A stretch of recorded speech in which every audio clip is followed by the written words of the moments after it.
And welcome back. Now, the recent tragic incident of Limpopo learner Lufuno Mavhunga, who took her own life reportedly following a bullying incident or an assault, has once again brought to the fore the importance of having mental health programs in all our schools.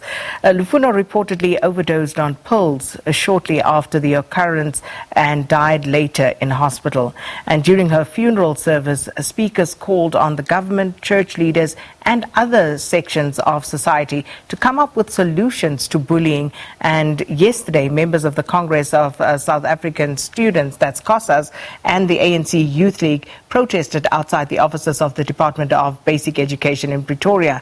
Now, they are demanding justice for Lufuno and also asking the department to implement an integrated health program in schools. So to talk to us about this a little more, we are joined by Landi Van Cronesteyn, who is an education psychologist, and South African Democratic Teachers Union Secretariat Officer Xolani Fakude.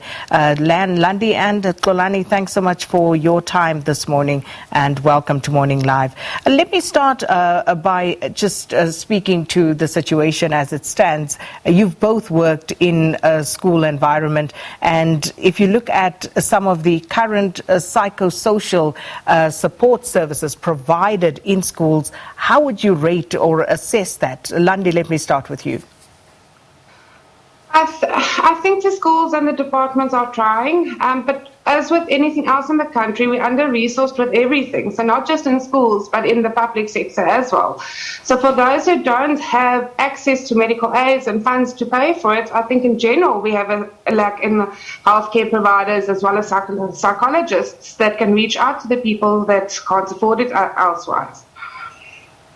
Xolani, how would you assess this particular situation, and especially given that you represent teachers who work in these environments? Thank you, and once again, let me greet you and let me greet the viewers as well. It is our view as such that a lot still needs to be done to improve the situation on the ground.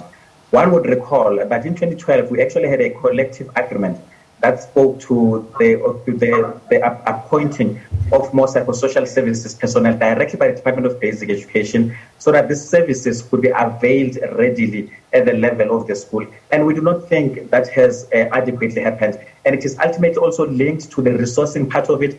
As of 2019, if one would just remind you, as of 2019, we had roughly about 1,664 psychosocial services support personnel employed directly by the Department of Basic Education. Now, that is for about 13 million, if not so, learners, which tells you that if you break it down, the numbers are even more shocking. So that tells you that whilst the intention is there, I can guarantee you that each and every single year we go to the education, basically, we meet as stakeholders from the Department of Basic Education, and we all agree on the very, very same thing. However, we are not convinced that enough actually is being done to make sure that there is adequate psychosocial support services at the level of the school in particular.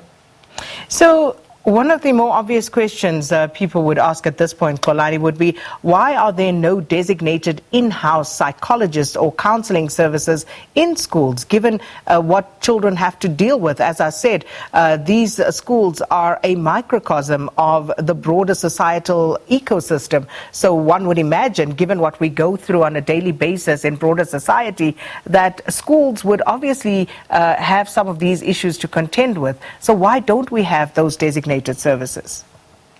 Well, that would be the absolute ideal situation, and it is precisely what even the collective agreement that I speak about of 2012 also points to. However, the reality of the matter is that we also have got a shortage when it comes to certain occupations within the public space. That is why we're always concerned, by the way, when we see intentions to even effect budget cuts in education and other public services.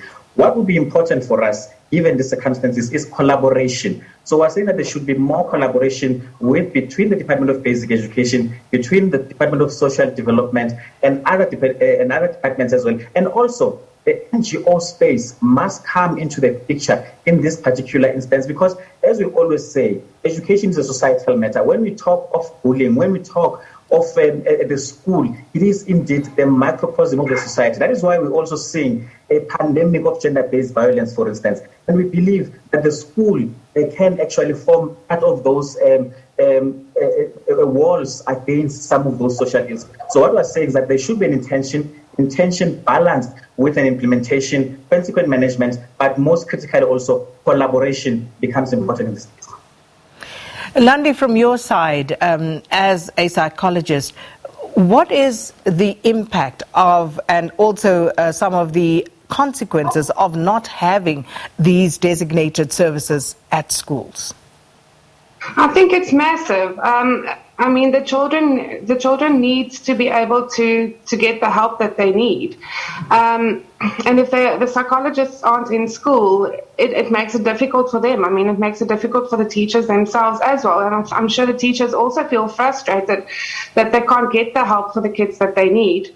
But I think, like Xolani has said, it's a community thing. So I think it's very important for the schools to reach out and network with their community, to try and find out what services are available in their community.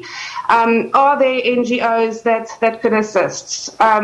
The churches, those kind of things. And as well, maybe there's a school close by that does have an in-school based psychologist that might also be able and willing to reach out and help once in a while when a situation does arise where it's quite urgent and they can't go on a waiting list for the NGOs or so forth.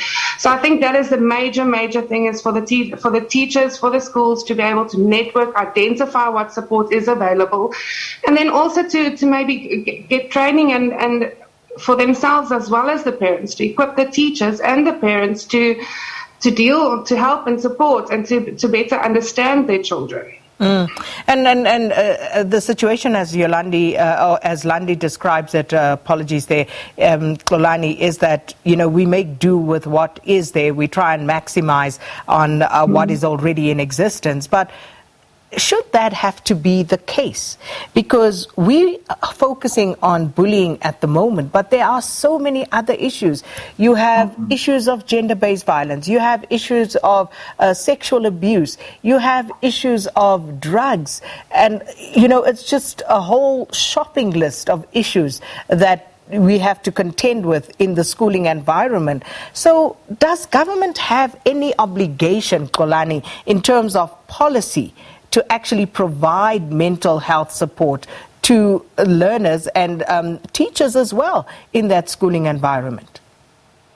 It absolutely does. It absolutely does. We define in this country education as an apex priority. When you look at the National Development Plan, almost all our objectives as a country by 2030 are linked with education. So what we are saying is that there should be that particular balance. And of course, the Department of Basic Education, as the lead department, has got also the primary responsibility to ensure that the learning and the teaching space is optimum, not only for the learners, but also for the teachers as well. You are correct. But the situation in South African schools is such as we do not only deal with what is presented in the classroom, that can only be dealt with at the level of classroom management.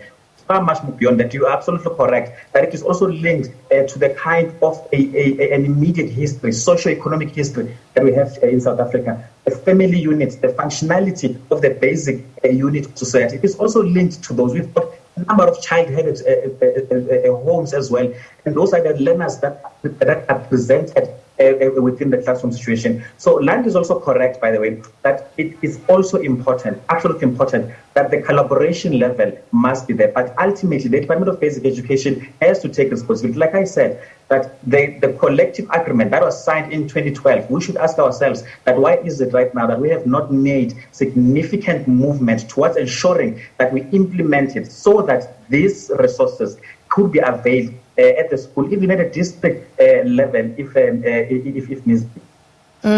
Landi, in your 11 years of experience as an education psychologist, what are some of the signs of a learner going through some personal problem, some psychosocial issue?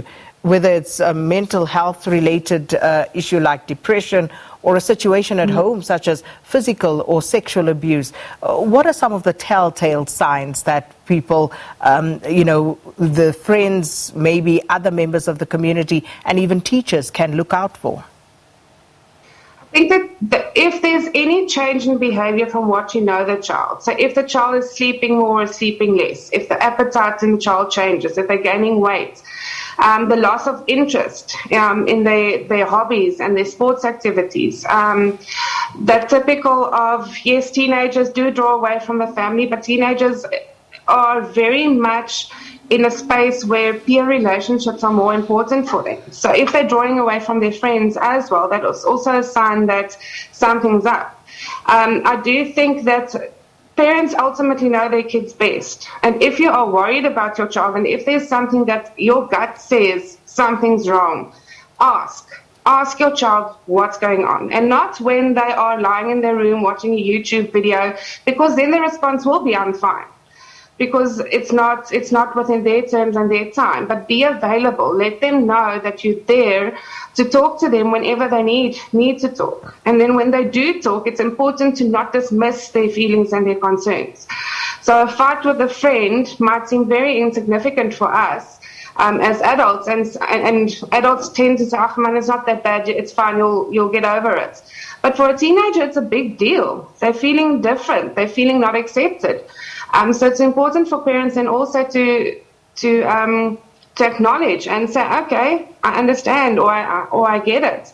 So how can we fix it? What can I do to help you in this difficult time? Rather be wrong and get help than just leave it because it's a teenager thing.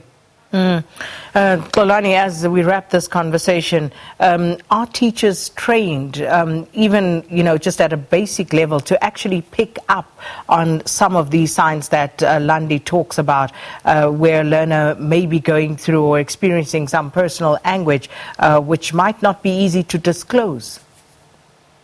Well, whilst from a class management point of view, there could be an element of that kind of limited training within the context of an educator's training.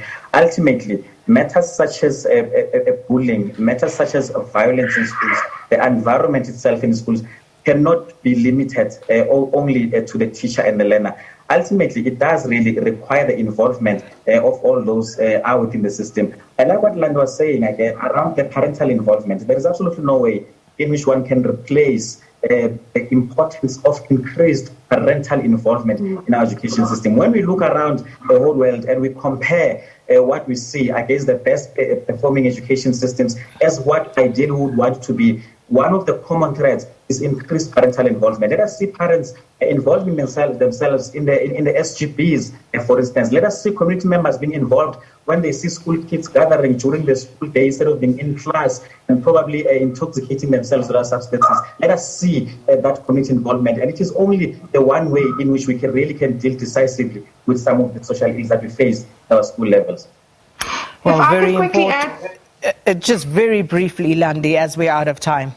Sorry, I just wanted to say as well, I think the teenagers' friends can also play a role here. So to speak up and to inform the kids that when you're concerned about your friend, talk to someone, talk to your parents and to the teachers and get help for your friend as well.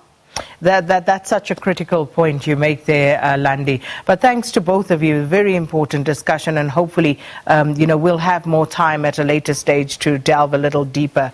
Education psychologist Landi Van Cronesteyn and Sadtu Secretariat Officer Xolani Fakude discussing the kind of program that is needed to provide effective psychosocial support in schools. And hopefully, everybody will see this with the seriousness that it deserves, so that we at least try to get some of these services in-house at as many schools as we can. That's all we have time for this morning. Thank you.